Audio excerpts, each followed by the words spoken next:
Halo, selamat siang Tribuners. Anda sedang menyaksikan live update Tribun News edisi Minggu 3 April 2022. Siang ini akan kami sajikan informasi teraktual dan menarik yang dilaporkan secara langsung oleh reporter lapangan kami. Bersama saya, Misa Desirait, inilah live update selengkapnya. Wakil Bupati Aceh Besar Tengku Haji Husaini atau akrab disapa Walet Husaini turun langsung ke lokasi ruko yang dijadikan sebagai lokasi prostitusi online di Gampong Garot, Kecamatan Darul Imarah pada Sabtu 2 April. Kedatangan Walet Husaini itu meminta kepada pihak pengelola ruko yang diduga terlibat sebagai mucikari praktek prostitusi online. Dalam negosiasi itu, akhir penyewa ruko yang telah melakukan penyalahgunaan ruko menjadi lokasi prostitusi online bersedia pindah. Untuk info selengkapnya akan disampaikan langsung oleh rekan jurnalis Serambi News, Asnawi Lui yang kini sudah terhubung bersama kami. Silakan Asnawi. Baik, Mai, makasih. Serambi News dapat kami laporkan bahwa Wakil Bupati Aceh Besar Tengku Husaini Awahab atau yang akrab disapa Walid Husaini pada Sabtu 2 April 2022 langsung turun ke lokasi prostitusi online di mana sebuah ruko berlantai 2 yang dijadikan sebagai tempat praktek prostitusi online ini di Gampong Garut, Kecamatan Darul Imarah, Kabupaten Aceh Besar. Kedatangan Walid Husaini ke lokasi prostitusi online ini adalah untuk melakukan negosiasi kepada pihak pengelola atau penyewa yang diduga sebagai mucikari dalam praktek prostitusi online ini, sebagaimana pengakuan 5 wanita cantik yang diamankan Satuan Polisi Pamong Praja dan Satpol PPWH Kabupaten Aceh Besar pada tanggal 29 Maret 2022 di Desa Garut.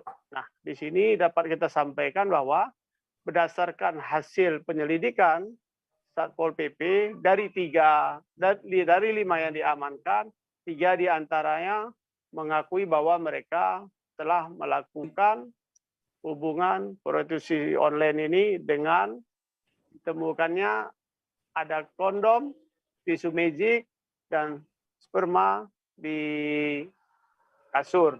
Nah, di sini sempat pihak aparatur desa yang langsung dipimpin oleh Kepala Desa atau Geci Kampung Garut, Dedi Irfan, bersama perangkat desa dan tokoh agama pada Jumat siang mendatangi ruko yang sebagai lokasi tempat prostitusi online ini untuk meminta segera meninggalkan lokasi ruko sebagaimana perjanjian mereka dalam berita acara mereka teken pada saat kejadian itu 3 kali 24 jam mereka bersedia untuk meninggalkan ruko tersebut. Namun pada Jumat itu sempat terjadi adu mulut dan nyaris adu jotos antara perangkat desa dengan pihak pengelola atau penyewa. Sehingga dapat kami sampaikan pada Sabtu kemarin, Wakil Bupati Kabupaten Aceh Besar ini atau Walid Husaini yang akrab disapa, ini langsung turun dan melakukan negosiasi kepada pihak pengelola atau penyewa. Nah, akhirnya dengan kesepakatan dan negosiasi ini, pihak pengelola akhirnya bersedia meninggalkan Gampong Garut dan ruko berlantai 2 yang dijadikan selama ini sebagai prostitusi online akhirnya disegel. Dan pihak pengelola meminta untuk barang-barang mereka diberikan waktu seminggu untuk diangkat ke lokasi mereka lain yang untuk pindah yang mereka sudah mencari tempat saat ini. Nah. Ya, baik, terima kasih Asnawi atas laporan Anda. Selamat bertugas kembali. Baik, makasih sama-sama. Kita beralih ke informasi selanjutnya Tribuners. Untuk mengantisipasi keributan saat asmara subuh di bulan Ramadan 1443 Hijriah, pemerintah Kota Medan melakukan patroli di sejumlah titik pada Minggu 3 April. Salah satunya di Jalan Ring Road Kecamatan Medan Sunggal, Kota Medan. Di lokasi tersebut tampak sejumlah petugas gabungan dari polisi, TNI, dan Satpol PP serta Dinas Perhubungan tampak sudah bersiaga seusai sahur tadi. Untuk info selengkapnya akan disampaikan langsung oleh rekan jurnalis Tribun Medan, Vian, yang kini sudah terhubung bersama kami. Silakan, Vian. Ya, baik rekan Mei dan juga para Tribuners di rumah. Ya, pada puasa pertama ini tadi memang Wali Kota Medan Bobi Nasution menggelar apel di pinggir jalan, yaitu tepatnya di Jalan Ring Road Kota Medan. Ya, dalam apel tersebut Bobi Nasution menyampaikan agar melaksanakan patroli di sejumlah titik yang rawan akan adanya asmara subuh yang kerap digelar di beberapa bulan puasa pada tahun-tahun lalu. Nah, dari situ tadi sekitar jam pukul 5 para petugas gabungan dari pihak polisian, TNI, Satpol PP, dan juga Dinas Perhubungan serta kecamatan langsung melakukan patroli di kawasan, salah satunya di Jalan Ring Road ini. Ya, menurut informasi dari camat tempat bahwasanya dalam apel yang dibawakan oleh Wali Kota Medan ini menyampaikan bahwasanya ada 5 titik ataupun 5 kecamatan yang akan dilakukan patroli, yang mana kawasan-kawasan tersebut memang kerap dijadikan tempat berkumpulnya para muda-mudi setelah sahur. Namun tadi juga kita sempat mewawancarai pihak polisian yang menyebutkan bahwasanya sampai sejauh ini tadi mulai pukul 5 mereka di situ, dan sampai sekitar jam 7 tadi tidak adanya keramaian ataupun muda-mudi yang berkumpul untuk melakukan asmara subuh di lokasi tersebut. Ya, sekian rekan dari Medan. Baik, terima kasih Vian dari Tribun Medan atas laporan Anda. Selamat bertugas kembali. Kita beralih ke informasi selanjutnya, Tribuners. SR Land Properties, pengembang Mall Queen City di Semarang, mengadakan pasar sembako murah sebagai program CSR-nya terhadap lingkungan sekitar menjelang puasa. Pasar sembako murah ini menyediakan 1.700 paket dan dapat ditebus hanya dengan Rp50.000. Isi paket tersebut terdiri dari beras, gula, telur, mie instan, dan teh senilai Rp130.000. Untuk info selengkapnya akan disampaikan langsung oleh rekan jurnalis Tribun Jateng, Faizal Afan, yang kini sudah terhubung bersama kami. Silakan Faizal. Ya, baik, Mei. Terima kasih ya semua. Jadi di Kota Semarang sebelum menjalankan puasa pada 3 April ini, tepatnya pada tanggal 1 dan 2 April kemarin, pengembang perumahan SR Land yang ada di Kota Semarang ini mengadakan CSR dalam bentuk paket sembako murah. Jadi ada sebanyak 1.700 paket sembako yang dibagikan kepada warga yang tinggal di Kelurahan Pandansari, Semarang Selatan, dan sekitarnya. Jadi satu paket itu bisa ditebus oleh warga dengan hanya membayar Rp50.000 dan kupon yang diambil di kelurahan masing-masing. Ada dalam satu paket itu berisi beras, gula, telur, teh, dan mie instan yang dinominalkan senilai dengan Rp130.000. Nah, dalam kegiatan itu pula Pak Wali Kota Hindar Prihadi juga menyambut baik kegiatan yang dilakukan oleh SR Land itu, karena di sisi lain kondisi saat ini sembako menjelang bulan puasa beberapa di pasar Kota Semarang mulai naik. Akhirnya terjadilah kegiatan ini sehingga bisa membantu masyarakat di Kota Semarang.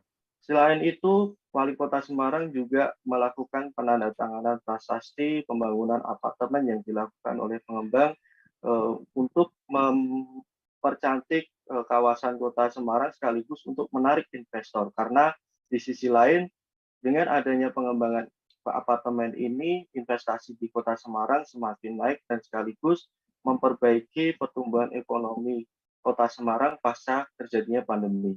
Adapun dengan adanya pembangunan apartemen dan mal ini ketika membuat lapangan pekerjaan baru yang ada di Kota Semarang. Sekian, Mei. Ya, baik. Terima kasih Faizal atas laporan Anda dan Tribuners. Wartawan kami juga telah menghimpun wawancara dengan Wali Kota Semarang serta CEO SR Land. Berikut tayangannya untuk Anda. Alhamdulillah, saat kita lihat tadi progresnya sudah mulai kelihatan. Kata pengelola, kata CEO-nya katanya tahun depan sudah mulai berdiri megah. Artinya secara kemanfaatan mudah-mudahan bisa dirasakan masyarakat. Secara estetika pasti ini mempercantik Kota Semarang. Dan kami berharap dengan munculnya banyak investasi-investasi di Kota Semarang, seluruh masyarakat Semarang menjadi lebih baik, lebih sejahtera. Dan saya titip CSR-nya ke lingkungan jangan lupa. Dan itu sudah dilakukan oleh SLN. Terima kasih. Prasasti penandatanganan prasasti untuk pembangunan gedung Legendary Sri Ratu menjadi Queen City Mixed Use Project, dan juga pada saat groundbreaking dan launchingnya Promenade Bapak belum bisa datang, sehingga kita memang untuk menyambut bulan Ramadan juga ulang tahunnya Kota Semarang yang ke-475, kita mengadakan CSR program SLN kita menjual 1.700 paket sembako murah berupa kupon. Jadi nilainya kira-kira 120 sampai 130 ribu, dan warga sekeliling Pandansari bisa menebus sebesar 50.000, dan acara ini berlangsung selama 2 hari, tanggal 1 dan 2 April besok. Kebetulan besok kan hari Tawareh ya, sebelum puasa ya, jadi kita memang khusus mengadakan tanggal 1 dan 2 ini, Pak. Sembakonya isinya apa saja, Bu? Sembakonya ada beras 5 kilo, gula 1 kilo, Indomie, terus ada telur 1 kilo, dan satunya lagi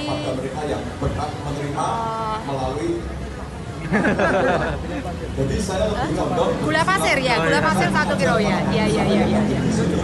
5 macam, 1.700 paket ya. Kenapa 1.700?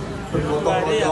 Karena 2 hari ya nggak ada arti tertentu sih Mas. Cuman kemarin kita hanya mikir 1.700 karena kita koordinasi dengan Pak Camat dan Pak Lurah. Kira-kira warga sekitar ada berapa dan jumlahnya keluar. Tribuners, bagi Anda yang senang berwisata bisa memasukkan Pantai Bukit Tinggi dalam daftar tempat yang akan dikunjungi. Pantai Bukit Tinggi ini terletak di Desa Bukit Tinggi, Kecamatan Kakas Barat, Kabupaten Minahasa. Laut dangkal dengan perairan yang relatif tenang membuat lokasi ini aman untuk anak-anak. Pengelola wisata juga menyiapkan fasilitas bagi Anda yang menyukai kegiatan barbeque atau memanggang ikan. Untuk info selengkapnya akan disampaikan langsung oleh rekan jurnalis Tribun Manado, Rio Nur, yang kini sudah terhubung bersama kami. Silakan, Rio.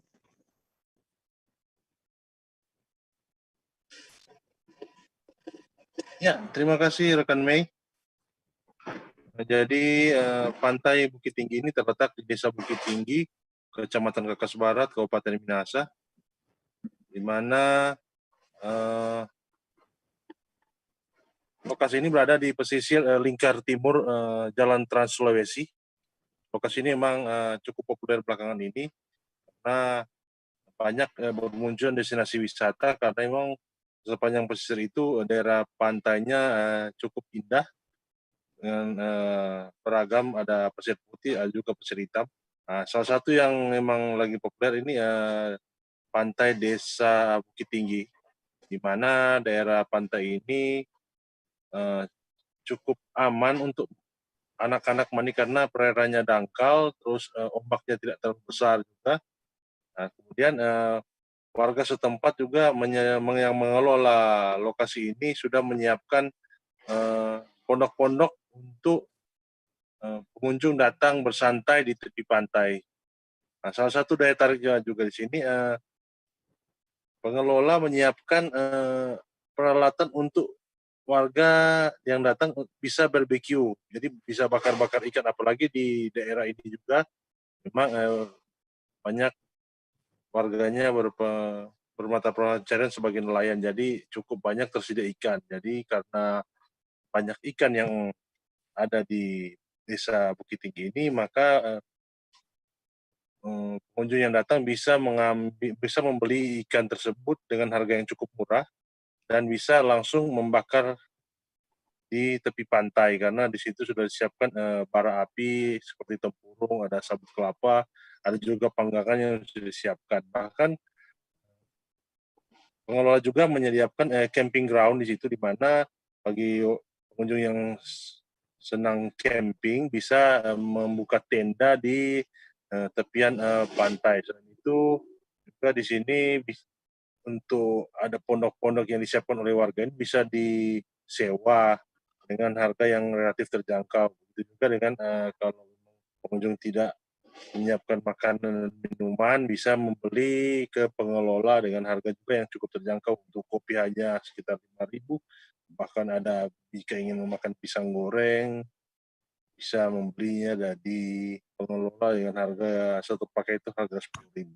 Di sini juga jika selesai mandi di tepian laut, banyak sekali tersedia air tawar yang berlimpah sehingga masyarakat yang datang bisa membilas diri setelah mandi di tepian laut. Demikian rekan Mei. Baik, terima kasih Rionur atas laporan Anda. Selamat bertugas kembali. Kita beralih ke informasi selanjutnya, Tribuners. Seorang deportan pekerja migran Indonesia atau PMI dari Malaysia meninggal dunia di Puskesmas Sedadap pada Jumat 1 April pagi. Diketahui pria yang berusia 39 tahun itu berasal dari Kabupaten Sopeng, Sulawesi Selatan. Menurut Kepala Badan Perlindungan Pekerja Migran Indonesia Nunukan, Kombes Pol Jaya Ginting, pahlawan devisa negara itu meninggal dunia akibat gagal jantung. Untuk info selengkapnya akan disampaikan langsung oleh rekan jurnalis Tribun Kaltara, Febrianus Felix yang sudah terhubung bersama kami. Silakan, Felix.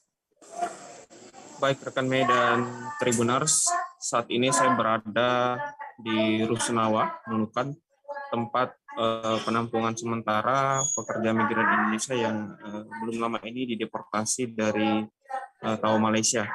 Dan dapat saya laporkan kembali pada hari Jumat, tanggal 1 April 2022 pagi, seorang deportan pekerja migran Indonesia meninggal dunia di Puskesmas Sedadap.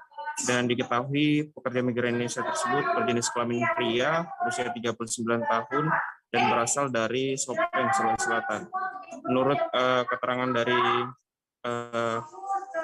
Kepala Badan Perlindungan Pekerja Migran Indonesia, AKBP, maksud saya Kombes Pol FJ Ginting, mengatakan bahwa pekerja migran Indonesia tersebut meninggal dunia akibat sesak nafas atau gagal jantung. Dan memang almarhum merupakan satu di antara 236 WNI yang dipulangkan kembali ke tanah air melalui Pelabuhan Tunantaka, Nunukan. Dan Ginting juga mengaku sejak tiba di Pelabuhan Tunantaka, almarhum memang sudah mengalami sesak nafas, namun tidak ada keluhan yang serius saat itu. Begitu tiba di Pelabuhan Tunantaka, memang almarhum sempat dipisahkan dari barisan karena mengalami sesak nafas. Dan untuk bisa sampai ke meja petugas yang melakukan tes PCR, petugas menggunakan kursi roda karena almarhum tidak bisa atau tidak kuat untuk berjalan lagi. Dan begitu tiba di Rusunawa, tempat penampungan, petugas dari kantor kesehatan pelabuhan Nunukan didampingi Palang Merah Indonesia melakukan pengecekan terhadap kondisi almarhum. Dan memang saat diperiksa juga tidak ada masalah yang serius. Namun pada saat pagi hari, almarhum sempat mengeluhkan sesak nafas sehingga dibawa atau dirujuk ke Puskesmas Sedadap, dan di sana almarhum meninggal dunia. Dan selanjutnya almarhum dibawa ke RSUD Nunukan untuk kemudian dilakukan pengurusan administrasi oleh BPDM Nunukan untuk dipulangkan ke kampung halamannya di Sopeng. Dan dari pengakuan teman dekat dari almarhum sendiri, memang almarhum sendiri sudah mengalami sesak nafas sudah sejak lama, dan sebelum dipulangkan kembali ke Indonesia sudah mengalami sesak nafas. Dan kemarin sore jenazah sudah dipulangkan ke Sopeng, ke kampung halamannya menggunakan speedboat dari Nunukan Tarakan, dan hari ini baru dari Tarakan menuju ke Makassar menggunakan pesawat terbang. Dan di kampung halaman sendiri, almarhum diinformasikan tinggal bersama kedua orang tuanya dan saudara sepupunya. Dan Ginting, Kepala BPDMI juga sudah menghubungi pihak PP2MI di Makassar untuk melakukan serah terima jenazah saat tiba di Makassar.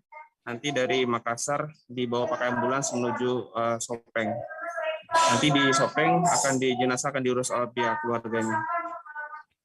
Sekedar informasi, di belakang saya tampak teman-teman komunitas koalisi buruh migran berdaulat dari Jakarta yang kemudian datang ke Nunukan untuk melakukan konsolidasi atau mengetahui langsung permasalahan yang dihadapi oleh para pekerja migran Indonesia saat berada di rumah tahanan di Tawau, Malaysia.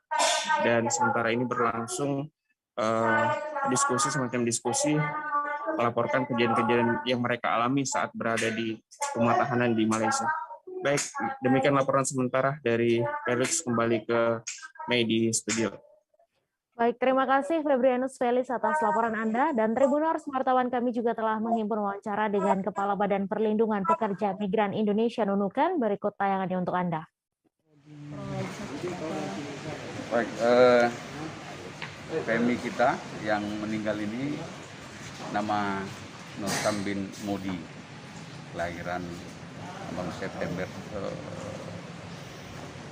1983 di Sopeng.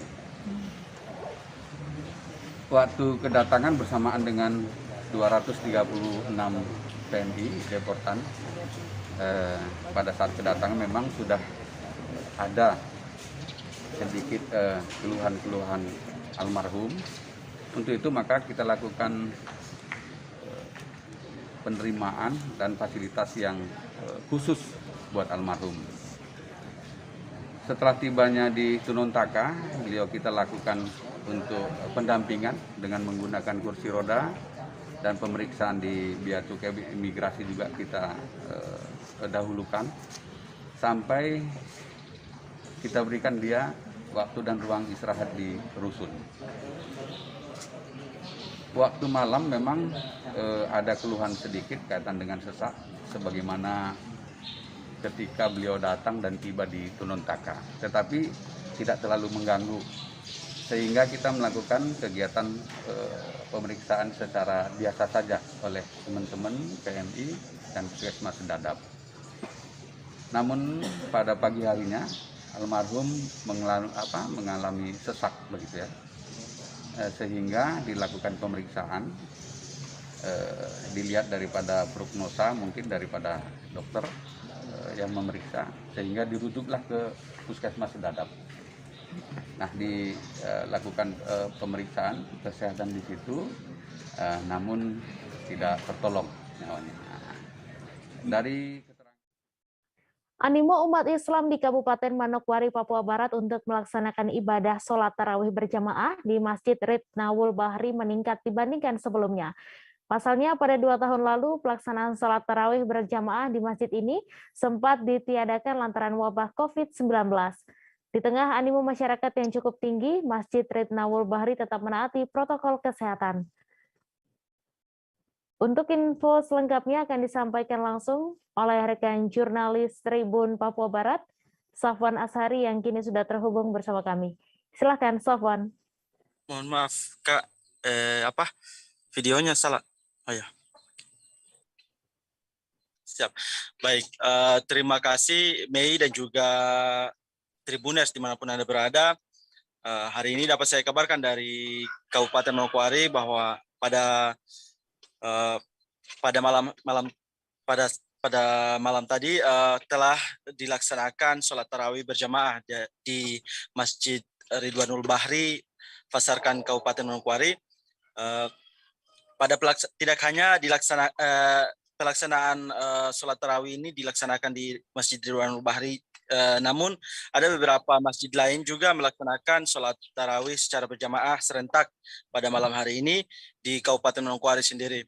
Dan pada malam hari ini sendiri ada sejumlah umat Muslim mengaku bahwa mereka sangat merindukan momentum ini karena telah beberapa tahun yang lalu pelaksanaan sholat tarawih berjamaah di masjid dilarang karena anjuran dari Satgas COVID-19, sehingga mereka pada Sabtu malam kemarin semalam melaksanakan sholat tarawih secara berjamaah.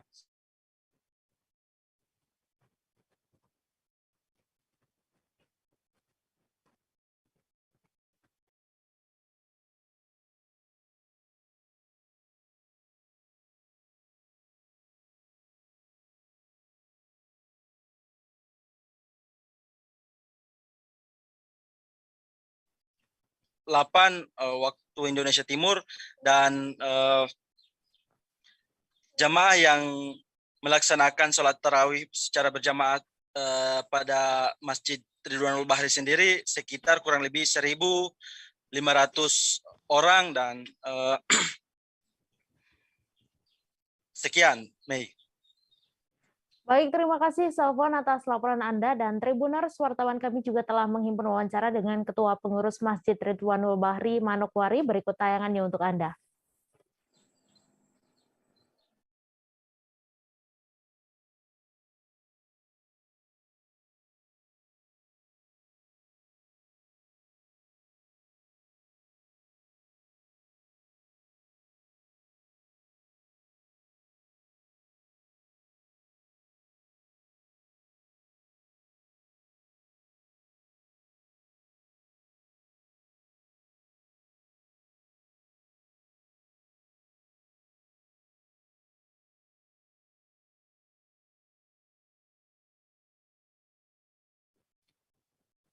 Tradisi ziarah kubur menjelang Ramadan 1443 Hijriah membawa berkah tersendiri bagi penjual bunga tabur, seperti tampak di kawasan tempat pemakaman umum atau TPU Kebun Cengkeh, Ambon. Keuntungan berlipat bisa didapat dampak meningkatnya kunjungan peziarah ke TPU. Untuk info selengkapnya akan disampaikan rekan jurnalis Tribun Ambon, Dedi Aziz, yang kini sudah terhubung bersama kami. Silakan, Dedi. Ya, terima kasih Mei, dan selamat siang Tribuners. Dapat kami laporkan bahwa memang animo suasana bulan Ramadan di Kota Ambon juga tidak kalah seru nih dari Kota Manokwari yang tadi disampaikan oleh rekan Safwan. Bahwa di Kota Ambon saat ini sudah sejak 3 hari yang lalu mulai bermunculan seperti tradisi-tradisi ziarah kubur seperti di daerah-daerah lainnya. Namun salah satu yang menarik perhatian yakni tradisi ziarah kubur di TPU Kebun Cengkeh di Ambon ya, karena di TPU Kebun Cengkeh ini salah satu tempat pemakaman umum yang paling besar di Kota Ambon, salah satu yang paling besar juga, sehingga banyak tuh orang-orang yang berjualan bunga tabur di sekitarnya gitu. Bahkan memang kami sempat mewawancarai seorang penjual bunga, dia mengatakan bahwa memang keuntungan berlipat didapatkan di menyambut bulan suci Ramadan 1443 Hijriah kali ini. Dia menjual satu kantong bunga, satu kantong plastik kecil bunga seharga Rp5.000, padahal sebelumnya itu dijual seharga Rp3.000.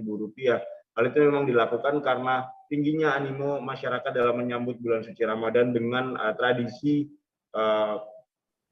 ziarah kubur di 1 minggu menjelang bulan suci Ramadan. Cara menjualnya pun berbeda dari sebelumnya, begitu Mei dan Tribuners.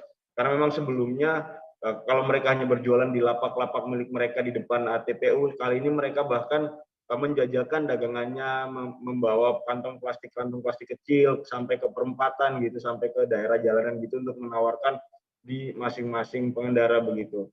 Saya pun sendiri waktu ditawarkan itu langsung pengen ziarah, padahal sebelumnya nggak pengen ziarah ya, langsung saya pengen ziarah gitu. Begitu Mei dan Tribuners. Ya, baik. Terima kasih Dedi atas laporan Anda. Selamat bertugas kembali. Terima kasih. Jajaran Polres Manokwari menggelar kegiatan yang berkaitan langkah preventif dan edukatif terhadap muda-mudi di sepanjang Jalan Trikora Wosi, Distrik Manokwari Barat, Kabupaten Manokwari, Papua Barat. Langkah tersebut dibuat guna mencegah aksi balapan liar yang sering meresahkan masyarakat Manokwari saat melintas di ruas jalan tersebut. Untuk info selengkapnya akan disampaikan langsung oleh rekan jurnalis Tribun Papua Barat, Safwan Ashari, yang kini sudah terhubung bersama kami. Silakan, Safwan. Ya, baik. Mei dan juga Tribuners dimanapun Anda berada, hari ini dapat saya kabarkan dari Kabupaten Manokwari bahwa pada Sabtu malam kemarin, jajaran Polres Manokwari tengah melaksanakan kegiatan yang dinamakan dengan kegiatan Seraba Manis, yang mana kegiatan ini menyasar pada kaum muda-mudi yang sering nongkrong di sekitar Jalan Trikorawosi, Kabupaten Manokwari itu sendiri. Dan kegiatan ini dapat saya kabarkan bahwa bermula dari laporan masyarakat yang mana lokasi Jalan Trikorawosi tersebut sering dijadikan sebagai sirkuit oleh para pembalap liar di Kabupaten Manokwari, sehingga menyikapi hal tersebut, jajaran Polres Manokwari yang dipimpin langsung oleh Kapolres Manokwari turun untuk melaksanakan sosialisasi dan juga edukasi kepada kaum muda-mudi di Kabupaten Manokwari.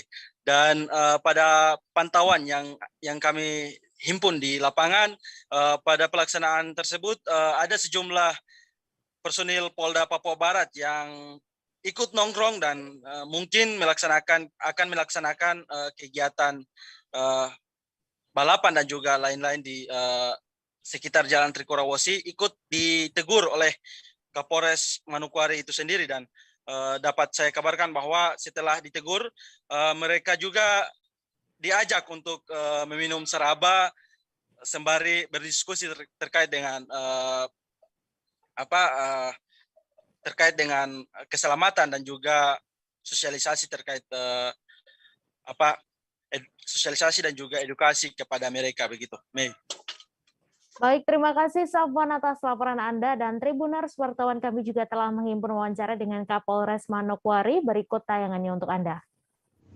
Baik, jadi bukan karena awal bulan puasa, jadi memang berangkat dari banyaknya informasi dari masyarakat yang sampai kepada Polres Manokwari terkait seringnya terjadi balap liar di Manokwari, khususnya di daerah Sowi ini. Baik kami terima langsung dari masyarakat ataupun yang dilaporkan melalui 110. Oleh karenanya, mendasari itu kami dari Polres Manokwari ingin melakukan langkah-langkah preemptif, preventif, dan edukatif kepada masyarakat, khususnya adik-adik kita yang sering melakukan balap liar di daerah Sowi. Oleh karenanya mendasari itu ya di daerah Hosi ini. Kemudian mendasari itu kami terbersit untuk membuat suatu kegiatan yang sifatnya pencegahan, suatu kegiatan yang sifatnya edukatif kepada masyarakat melalui tugas pokok Polri yang dimiliki melalui fungsi sabara, melalui fungsi lalu lintas, dan kegiatan kepolisian yang positif lainnya. Tentunya gunanya adalah untuk pencegahan, menyapa adik-adik kita ini, kemudian mengetahui kepentingan. Kami akan kembali selesai jeda sejenak, Tribuners, tetap di Live Update. Oke, apa kabar Bang Arifki di sini untuk strateginya? Kalau saya sendiri di Jumit 37 ini yang semalam baru mulai, saya udah pasti. Sebenarnya aku nggak ngerasa itu penangkapan atau penggerebegan atau apapun itu, karena gitu posisinya aku kriteria. Jadi kita mengenal disebut dengan stroke yang tidak berdarah dengan stroke yang berdarah. Stroke yang tidak berdarah itu biasanya ditandai dengan adanya penyumbatan. Kalau itu penyumbatan di sini mungkin pikirnya tidak ke situ kali ya, tapi kalau di Korea atau di Kamboja itu ada beberapa paper yang saya itu Mas, ya, dulunya tukang koran. Oh gitu ya. Tukang koran. Ya, saya baca itu Pak. Tuh kan pernah baca kan? Ya. Jadi kalau saya jadi pangdam itu udah bersyukur banget. Si anak ini dijadikan sebagai tersangka begitu. Ya, kalau ini kita bicara yang di luar kasus Bongombo ya. Dengan nama hujan shower, di mana terdapat batas jelas antara daerah hujan dan tidak hujan yang biasanya terjadi pada fase awal mature stage atau tahap berbahaya itu Kang. Jadi mulai artinya terjadinya perlembekan. Nah itu untuk penetrasi akan sulit begitu ya. Dok, saya ini menurut saya memang tidak mudah, bukan urusan tanah diambil. Kalau misalnya Amerika Serikat sekarang, Rasulullah mengatakan dalam sebuah hadis bahwa berpuasa di 6 hari Syawal itu. Oke, apa kabar Bang Arifki di sini untuk strateginya? Kalau saya sendiri di Jumit 37 ini yang semalam baru mulai, saya udah pasti. Sebenarnya aku nggak ngerasa itu penangkapan atau penggerebegan atau apapun itu, Karena gini loh, posisinya aku kriteria. Jadi kita mengenal disebut dengan stroke yang tidak berdarah dengan stroke yang berdarah. Stroke yang tidak berdarah itu biasanya ditandai dengan adanya penyumbatan. Kalau itu terjadi di sini mungkin pikirnya tidak ke situ kali ya. Tapi kalau di Korea atau di Kamboja itu ada beberapa paper yang saya itu mas, ya, dulunya tukang koran. Oh gitu ya. Tukang koran. Ya, saya baca itu Pak. Tuh kan pernah baca kan? Ya. Jadi kalau saya jadi pangdam itu udah bersyukur banget. Si anak ini dijadikan sebagai tersangka begitu. Ya, kalau ini kita bicara yang di luar kasus Sebongombo ya. Dikenal dengan nama hujan shower, di mana terdapat batas jelas antara daerah hujan dan tidak hujan yang biasanya terjadi pada fase awal mature stage atau tahap Berbahaya dewasa. itu Kang. Jadi mulai artinya terjadinya perlembekan. Nah itu untuk penetrasi akan sulit. Gitu ya. Dok, saya ini menurut saya memang tidak mudah, bukan urusan tanah diambil. Kalau misalnya Amerika Serikat sekarang, Rasulullah mengatakan dalam sebuah hadis bahwa berpuasa di 6 hari Syawal itu. Oke, apa kabar Bang Arif di sini untuk strateginya? Kalau saya sendiri di Jumit 37 ini yang semalam baru mulai, saya udah sebenarnya aku nggak ngerasa itu penangkapan atau penggerebegan atau apapun itu. Karena gini loh, posisinya aku kriteria. Jadi kita mengenal disebut dengan stroke yang tidak berdarah dengan stroke yang berdarah. Stroke yang tidak berdarah itu biasanya ditandai dengan adanya penyumbatan. Kalau itu terjadi di sini mungkin pikirnya tidak ke situ kali ya. Tapi kalau di Korea atau di Kamboja itu ada beberapa paper yang saya itu mas, ya, dulunya tukang koran. Oh gitu ya. Tukang koran. Ya, saya baca itu Pak. Tuh kan pernah baca kan? Ya.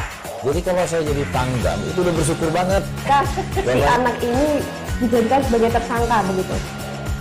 Ya, kalau ini kita bicara yang di luar kasus Sebongombo ya. Dikenal dengan nama hujan shower, di mana terdapat batas jelas antara daerah hujan dan tidak hujan yang biasanya terjadi pada fase awal mature stage atau tahap Berbahaya dewasa. itu Kang. Jadi mulai artinya terjadinya perlembekan. Nah itu untuk penetrasi akan sulit. Gitu ya. Dok, saya ini menurut saya memang tidak mudah, bukan urusan tanah diambil. Kalau misalnya Amerika Serikat sekarang, Rasulullah mengatakan dalam sebuah hadis bahwa berpuasa di 6 hari Syawal itu.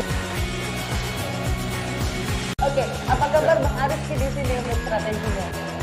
Kalau saya sendiri di Jumit 37 ini yang semalam baru mulai, saya udah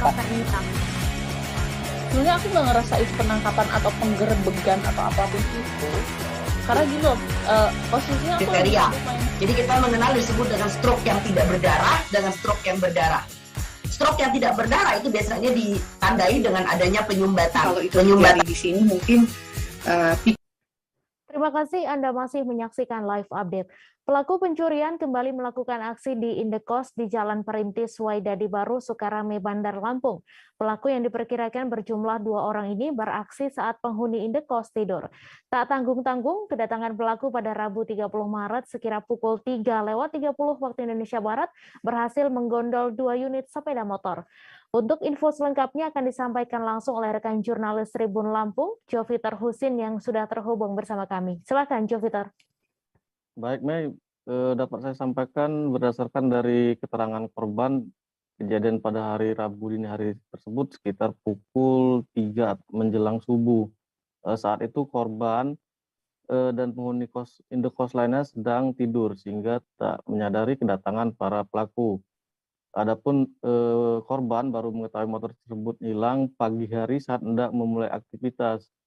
Dan ternyata bukan hanya 1 unit motor, melainkan ada 2 sepeda motor yang dicuri pelaku. Aksi pelaku sendiri terekam kamera CCTV, di mana pelaku lebih dulu mengambil motor salah satu korban lainnya atau tetangga dari milik korban Nevrita. Selang 20 menit kemudian, pelaku ternyata kembali lagi dan menggasak motor milik korban. Atas kejadian tersebut, kedua korban telah melaporkan ke pihak kepolisian setempat. Dan peristiwa tersebut juga telah dibenarkan oleh Kapolsek setempat yang saat ini sedang melakukan penyelidikan lebih lanjut untuk mengidentifikasi pelaku curanmor. Demikian, Mei. Ya, baik. Terima kasih Joviter atas laporan Anda, dan Tribuners, wartawan kami juga telah menghimpun wawancara dengan pihak terkait. Berikut tayangannya untuk Anda. Kalau dilihat di CCTV sih kehilangannya jam 3.50 pagi, tapi saya sadarnya itu pas jam 11 siang pas mau pergi keluar. Sebelumnya emang di grup kosan udah ada yang punya kosan ada ngasih kabar kalau ada motor hilang kan. Tapi pas nanya motor hilangnya di mana, belum ada yang jawab di grup. Jadi ya nyantai-nyantai aja di atas, belum turun ke bawah, belum ngecek motor segala macam.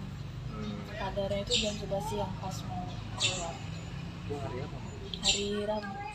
Rabu kemarin. Iya, Rabu kemarin tanggal 30. Ada berapa motor Mbak yang hilang Mbak? Ada 2. 2? Iya. Itu tahu jenis motornya apa aja tahu nggak? Motor Beat semua. Beat semua ya? Kalau punya saya Beat tahun 2019. Itu 2 motor yang hilang itu bersamaan dengan aku atau bagaimana? Cuman selang waktu 20 menit. 20 menit. Pelakunya kalau dari rekam CCTV sama atau beda? Kalau dilihat di CCTV sih sama. Berapa orang itu? Kalau yang ambil motor tuh 1 orang, tapi kayaknya ada 2 deh, yang satunya nunggu di luar gitu. Nah, kalau gerbang sendiri saat itu? Seorang pria mabuk berinisial AN dikabarkan akan membakar rumahnya di Jalan Nusa Indah, Kompleks Padat Karya, Kelurahan Sungai Anda, Banjarmasin Utara pada Sabtu 2 April. Menurut pantauan, lokasi tersebut dipadati oleh warga yang penasaran, serta petugas kepolisian Polsek Banjarmasin Utara. AN yang memang mabuk telah diamankan di dalam mobil polisi.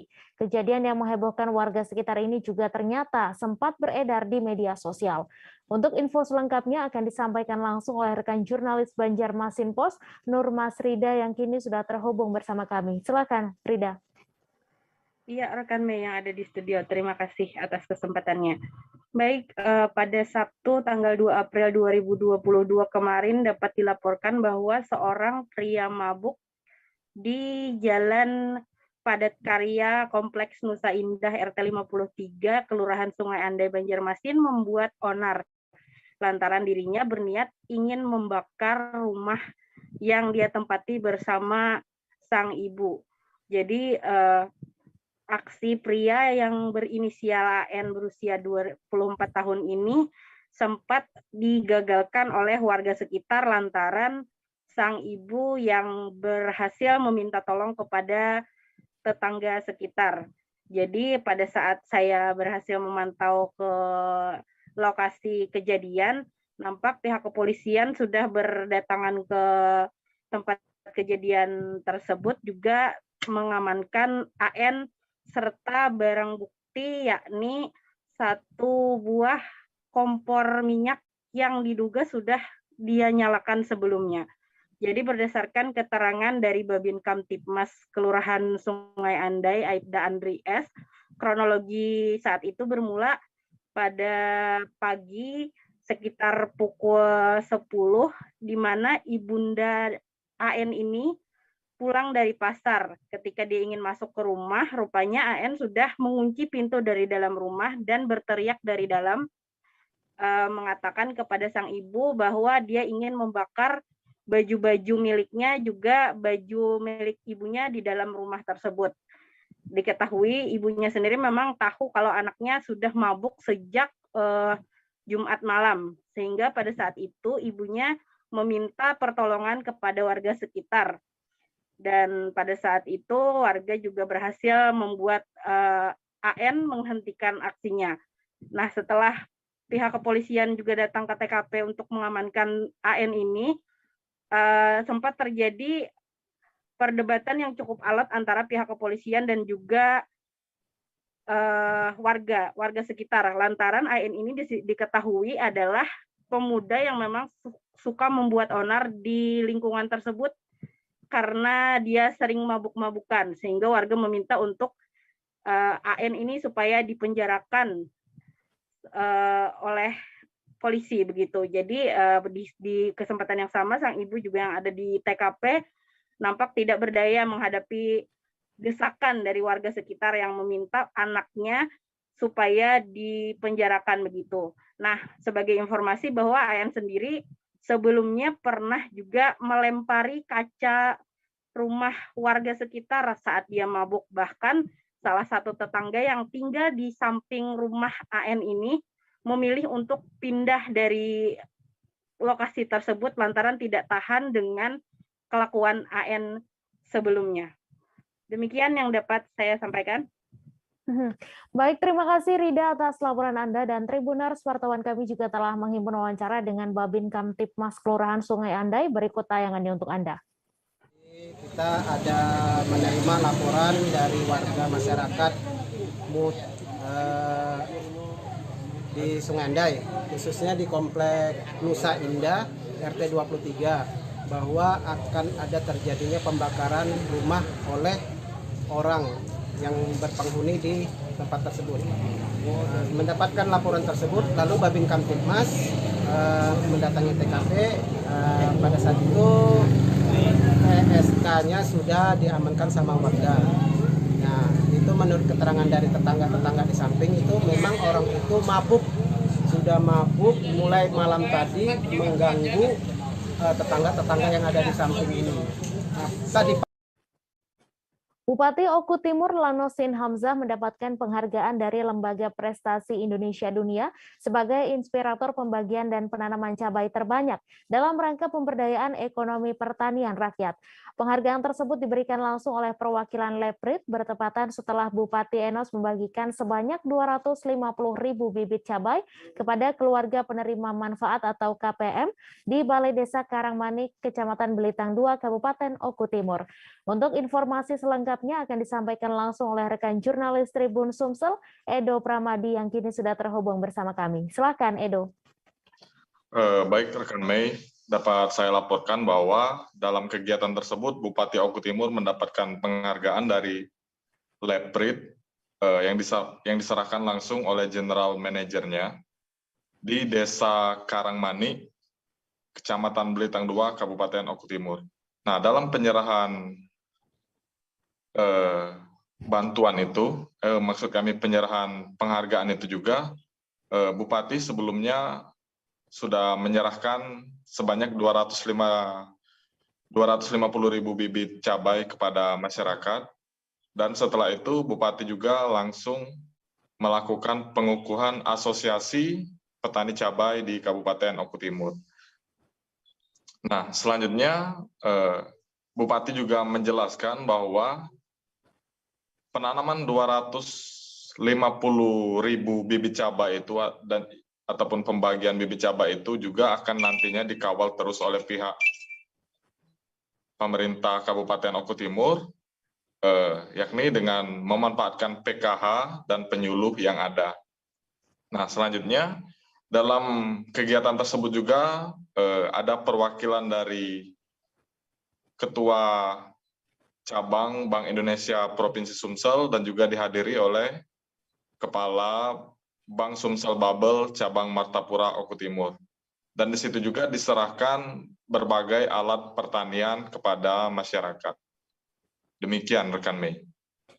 Baik, terima kasih Edo atas laporan Anda, dan Tribuners, wartawan kami juga telah menghimpun wawancara dengan Bupati Oku Timur. Berikut tayangannya untuk Anda. Sebagai pendukung utama, pendukung utama untuk Oku Timur. Dan yang kedua yaitu tentang pembagian bibit cabai, 250.000 bibit dibagikan untuk menyulam program Sumsel Mandiri Pangan. Dan itu tentu pemberian alat-alat peralatan pertanian yang didukung oleh BI sangat membantu sekali di acara ini. Dan yang ketiga adalah saya tidak pernah menyangka ternyata atas program yang diprakarsai oleh teman-teman dan kita semua yang ada di pemerintahan Oku Timur, saya ternyata mendapatkan penghargaan yang sangat luar biasa sekali bagi saya, karena ini dari lembaga Indonesia ya, prestasi Indonesia untuk dunia, dan hari ini saya mendapatkan piala, medali, dan pin. Terima kasih untuk semua. Ke depan Pak Bupati atas diraihnya penghargaan ini.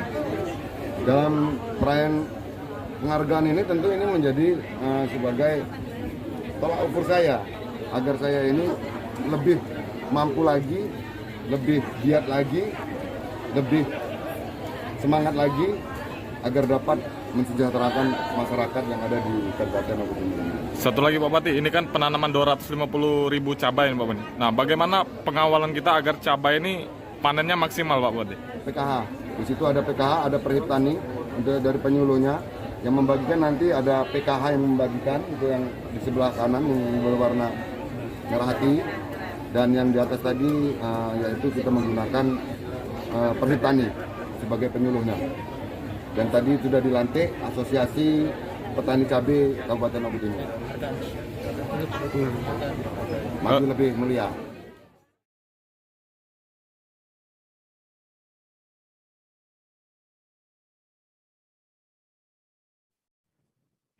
Dalam rangka sinergi kerjasama perluasan area tebu di Kabupaten Batang, PT Perkebunan Nusantara 9 atau PTPN 9 dengan pemerintah Kabupaten Batang melakukan penanaman tebu perdana di Desa Kuripan, Kecamatan Subah, Kabupaten Batang pada Jumat 1 April. Kegiatan itu juga sebagai wujud mendukung program pemerintah, yaitu swasembada gula konsumsi tahun 2023. Penanaman tebu perdana dilaksanakan di area seluas 22,6 hektar.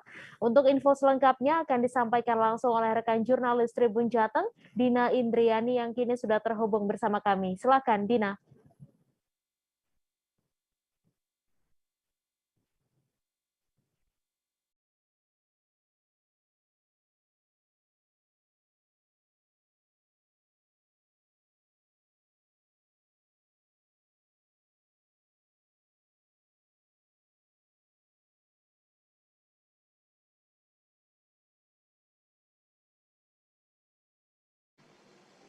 Silakan Ya, Dina baik. dengan laporan Anda. Baik, terima kasih rekan Mei di studio. Bisa saya laporkan, pemerintah saat ini sedang menggalakkan swasembada gula konsumsi pada tahun 2023. Nah, untuk mewujudkan hal itu, upaya yang dilakukan yaitu dengan perluasan area lahan di sejumlah daerah. Salah satunya adalah di Kabupaten Batang. Dan untuk mewujudkan hal itu juga, PT Perkebunan Nusantara juga menargetkan pada tahun 2022 dengan gula konsumsi sejumlah 1,1 juta ton, dan pada tahun 2023 sejumlah 1,3 juta ton. Nah, sebagai salah satu upaya penguatan perluasan lahan, yaitu dengan bersinergi bersama pemerintah daerah dan juga petani tebu dan juga masyarakat sekitar. Nah, selain itu juga akan dilakukan dengan perbaikan dari sisi on-farm dan juga sisi off-farm, serta kelancaran kredit perbankan dan juga transparansi dan komunikasi yang baik kepada petani tebu. Sementara itu, Bupati Batang Wihaji juga sangat menyambut baik dengan perluasan kerjasama ini. Tentunya dari pemerintah Kabupaten Batang sendiri akan menyiapkan beberapa kecamatan, yaitu 5 kecamatan, yang dimana 5 kecamatan itu akan ditanami tebu sekitar 10 hektar per kecamatan. Hal itu sebagai upaya juga untuk mendukung program pemerintah swasembada gula konsumsi di tahun 2023. Sekian, Mei. Baik, terima kasih Dina atas laporan Anda, dan Tribuners, wartawan kami juga telah menghimpun wawancara dengan Direktur Utama PT Perkebunan Nusantara 3. Berikut tayangannya untuk Anda. Ini di Desa Kuripan, Kecamatan Subah, Kabupaten Batang, PTPN Group memulai pertama kick off dari kolaborasi antara PTPN dengan seluruh stakeholder yang diinisiasi dan didukung oleh Bapak Bupati Batang, dan ini akan menjadi pola untuk kita bawa ke daerah-daerah lain. Dengan ini maka saya ingin sampaikan bahwa kolaborasi ini akan menghasilkan suatu prestasi nanti, di mana Indonesia pada tahun 2025 itu memiliki rencana jangka panjang untuk swasembada gula konsumsi. Kami PTPN Group atas arahan dari Bapak Menteri BUMN yang tentu saja beliau menjalankan tugas dan peran sebagai pemerintah untuk ke depan industri gula BUMN memberikan menjadi tulang punggung bagi kemandirian, bagi ketahanan gula nasional, di mana tujuannya adalah bukan semata-mata untuk kepentingan perusahaan, tapi yang terpenting adalah bagaimana kita mengurangi ketergantungan dari impor gula, dan dengan kolaborasi ini akan meningkatkan dan harus meningkatkan kesejahteraan petani tebu. Kasus jagal anjing yang terjadi di Blitar menyita perhatian dog lover di kota Surabaya untuk menggelar kegiatan positif. Mereka membagikan sejumlah kebutuhan kepada hewan mamalia berkaki 4 tersebut di sebuah shelter di Jalan Lakar Santri 3B Surabaya pada Sabtu 2 April. Terdapat 60 anjing dari berbagai jenis dirawat di tempat tersebut. Tak ketinggalan juga dilengkapi dengan penjaga seperti dokter hewan guna memastikan kesehatan dan keperluannya terjamin. Untuk info selengkapnya akan disampaikan langsung oleh rekan jurnalis Surya, Febrianto Ramadhani yang kini sudah terhubung bersama kami. Silakan Febri. Baik. Ya, jadi terima kasih. Jadi di kawasan tersebut yang dimiliki oleh Marta itu terdapat 60 anjing dari berbagai ras, itu berasal dari mereka-mereka yang terlantar atau mereka itu tidak terawat gitu ya, baik di kampung atau di jalan. Nah, kemudian dari shelter itu juga diberikan makanan, dokter, dan juga ketersediaan tempat gitu ya, istilahnya biar mereka itu keperluan mereka itu terjamin. Dan juga di samping menggelar aksi sosial kepada anjing juga dilakukan bagi-bagi sembako bagi masyarakat sekitar gitu. Dog Lover Surabaya Lulu mengatakan karena adanya kasus di Blitar tersebut itu membuat hatinya tergerak dan peduli kepada hewan anjing. Menurutnya di sini ada anjing-anjing yang terlantar di jalan atau di kampung, dan dari hal itu membuat kepeduliannya itu merasa tergerak dan membagikan aksi sosial itu ya, dalam bentuk makanan. Dia juga kasihan gitu pada hewan tersebut, ujarnya. Lulu bersama rekan-rekannya membagikan donasi selain makanan juga obat-obatan, vitamin, aneka camilan, dan pada kesempatan yang sama juga membagikan sembako gitu ya, makanan-makanan pokok seperti beras, minyak, dan lain sebagainya pada masyarakat. Ini aksi sosial baru sekali. Dengan kasus Blitar, dia harap masyarakat lebih peduli, terlepas ada dokter yang merawat atau donatur gitu ya. Kegiatan ini sekaligus dalam rangka ulang tahun Mercy. Mercy itu hewan peliharanya Lulu itu ya, anjing ras bulldog itu ya, yang ketiga gitu ya. Sementara itu dari pemilik shelter, Marta mengungkapkan rasa sayangnya yang begitu tinggi pada hewan anjing. Menurutnya hewan juga memiliki rasa sakit saat mendapat perlakuan yang tidak layak. Kasihan juga kalau disiksa, apalagi terlantar. Anjing bisa menangis kalau dianiaya. Hewan itu tahu rasanya disiksa dan dibunuh, paparnya. Dirinya juga berpesan kepada masyarakat agar tidak menjadikan anjing sebagai hewan konsumsi. Mereka bukan hewan ternak, mereka adalah hewan peliharaan. Pungkas Marta yang sudah menggeluti pelihara anjing sejak tahun 2013. Demikian yang bisa saya laporkan, kembali ke studio. Baik, terima kasih Febrianto atas laporan Anda, dan Tribuners, wartawan kami juga telah menghimpun wawancara dengan salah seorang dog lover Surabaya. Berikut tayangannya untuk Anda. Kasihan lah orang-orang, donasinya kan sekarang apa namanya? Berkurang. Corona itu loh kan berkurang, jadi saya bantu untuk ngasih makan di shelter-shelter ini. Iya, dengan kasusnya Blitar itu jadi ngadakan seperti ginilah biar orang lebih peduli terhadap anjing terlantar. Sekali. Sembako. Oh, sembako, makanannya anjing, snack-snack, vitamin gitu. Obat-obatan juga ya? Iya. Kami masih akan menyajikan informasi menarik untuk Anda, selesai jeda sejenak, tetap di Live Update. Oke, apa kabar Bang Arifki di sini untuk strateginya? Kalau saya sendiri di Jumip 37 ini yang semalam baru mulai, saya udah pasti.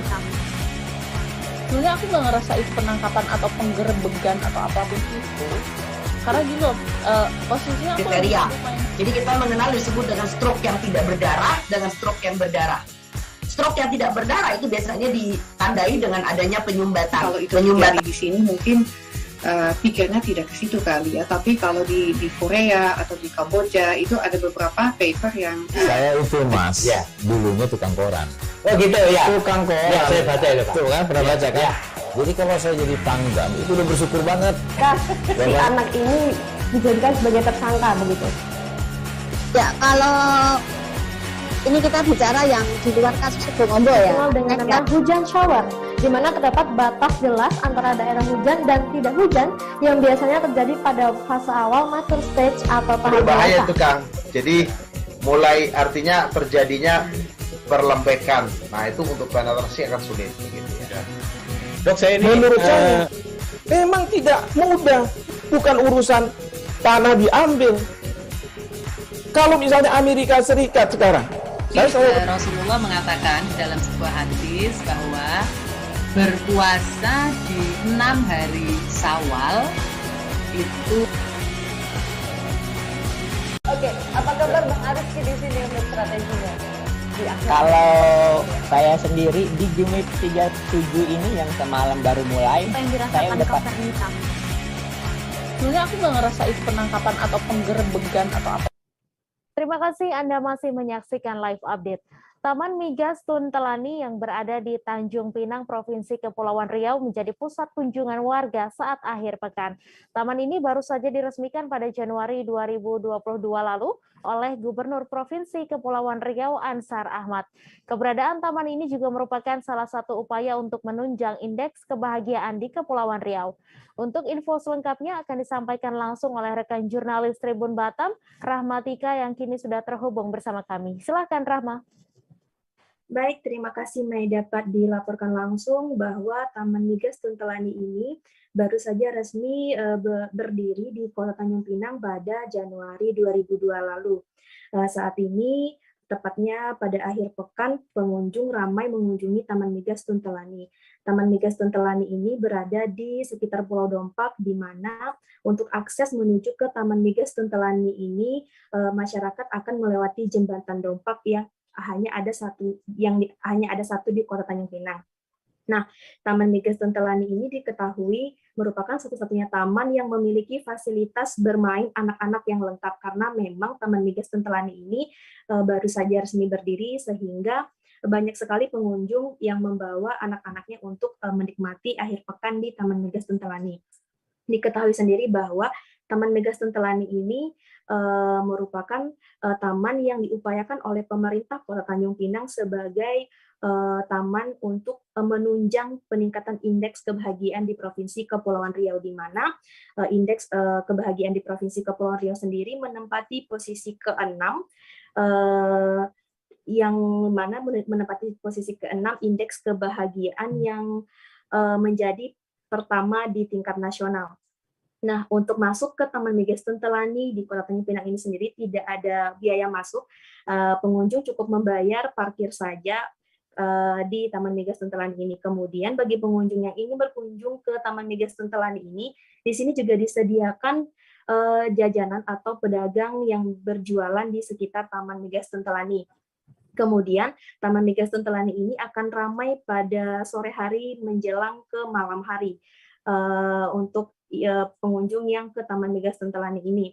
Biasanya untuk pada akhir pekan, baik pun pada bulan Ramadan ini, untuk ngabuburit biasanya selain di Jembatan Dompak, Taman Migas Tuntelani ini ramai juga dikunjungi oleh warga di Kota Tanjung Pinang.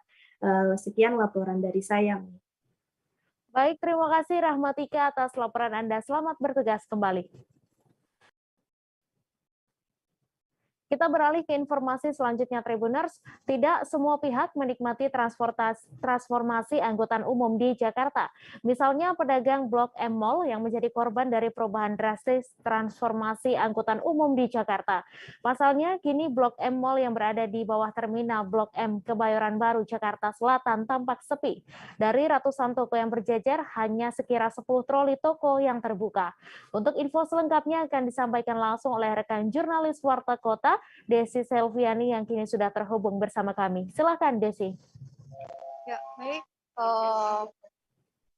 Terminal Blok M sendiri dulu sempat berjaya di era kendaraan mikrolet dan Metro Mini dan Kopaja gitu. Tapi belakangan ini kondisi itu ketika ada transformasi Transjakarta, terminal Blok M mulai sepi karena setiap orang bisa transit di manapun. Nah, itu ternyata berdampak besar bagi para pedagang di Mall Blok M yang letaknya persis berada di kolong terminal Blok M.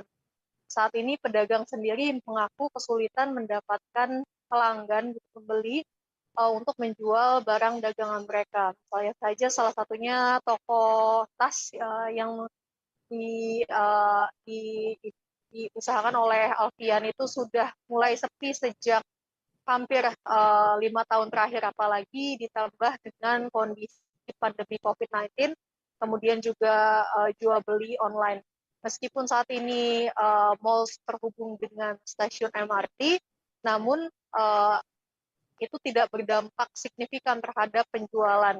Karena sepinya, akhirnya Alfian sendiri banting harga untuk menjual barang-barang dagangannya. Misalnya saja, dulu dompet-dompet yang bisa dijual seharga 110.000, sekarang dijual 50.000.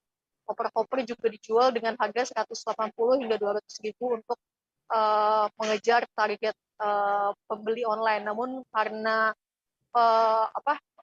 pembeli sepi atau orang yang melintas sepi, hal itu tidak berdampak signifikan pada penjualan dari toko Alfian.